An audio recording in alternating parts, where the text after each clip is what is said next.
Welcome to the Learning Pines YouTube. We hope this video helps.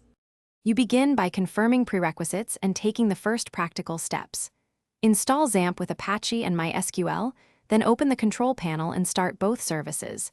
This creates the server environment Eclipse will use. Next, install Eclipse for PHP development and ensure a compatible Java runtime is available. Once done, point your browser to http://localhost to verify Apache responds, and check phpinfo if needed.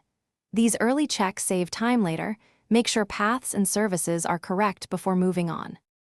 Now you configure Eclipse so it serves files through Xampp.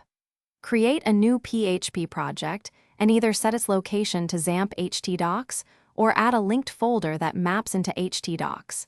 This ensures Apache can serve your code.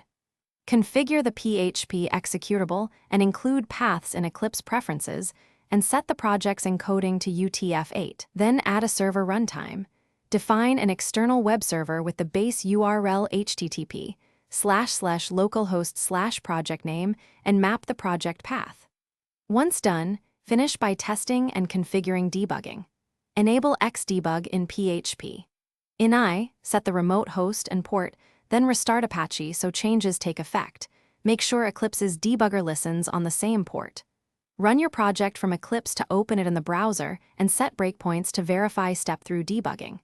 If something fails, check Apache and PHP error logs, confirm file permissions for htdocs, and ensure your project path matches the server mapping. One key tip: restart Apache after any PHP. In I, change to apply settings.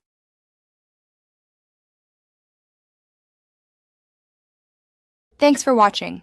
Consider subscribing if we helped you.